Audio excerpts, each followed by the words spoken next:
Médicaments qui d'un seul coup sont plus efficaces, du coup on en consomme moins et on risque moins d'avoir des problèmes de résistance aux antibiotiques. Alain Dremal était nominé l'an dernier, il est donc membre du jury cette année. Il a fait le voyage, rien que pour nous, de Fès au Maroc, son laboratoire, jusqu'ici à Saint-Germain. Bonjour Adnan. Bonjour. Vous permettez que je vous appelle Adnan? Oui, bien sûr. Avec plaisir. L'an dernier, vous étiez là pour... C'était pour d'abord un antibiotique boosté avec une substance naturelle. Et cet antibiotique est capable de combattre les bactéries résistantes.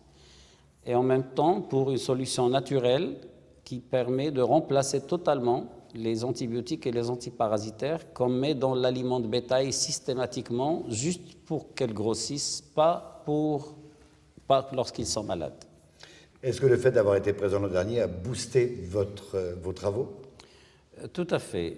Une reconnaissance internationale pour un chercheur africain ou marocain, elle est très très importante parce que souvent on ne croit pas qu'on puisse faire quelque chose dans un pays entre guillemets du tiers-monde qui ne serait pas déjà fait ailleurs, en Europe ou ailleurs. Donc le fait d'être reconnu par un organisme aussi important que l'Office européen des brevets et d'être reconnu comme avoir apporté une invention digne d'être nominé, ça me donne moi-même beaucoup de confiance, à mes jeunes aussi qui travaillent avec moi, à mes collègues, et je dirais à tous les gens, tous les chercheurs ou les inventeurs qui voudraient y aller et qui seraient plus ou moins dissuadés par cette autoflagellation qui dit qu'on ne peut pas faire chez nous.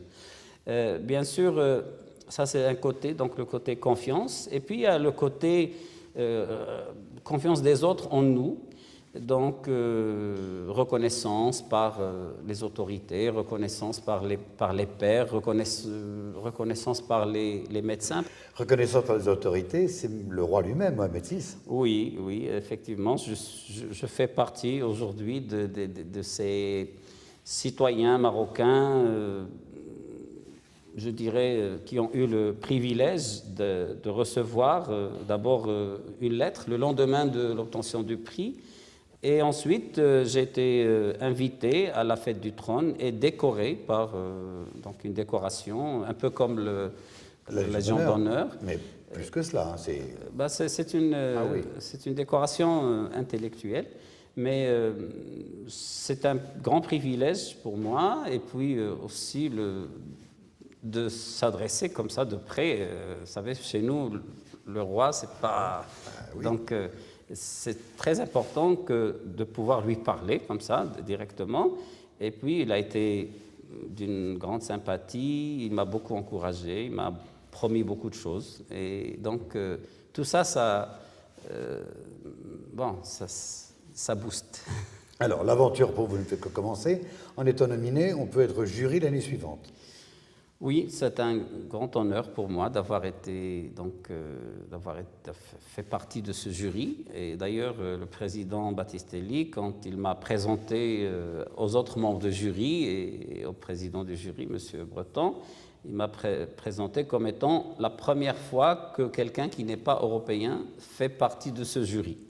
Et vous savez, pour moi, c'est un grand honneur et en même temps, c'est une très forte responsabilité. Et une grosse charge de travail. Tout à fait. Ça a fait que lorsque j'ai reçu les différents dossiers... Combien? 50 dossiers à peu près. Et sur 50 dossiers, il fallait trouver 3 dans chaque catégorie, les sélectionner, etc. Donc, ça m'a fait beaucoup, beaucoup de travail. Parce que c'est dans des disciplines que vous ne maîtrisez pas obligatoirement.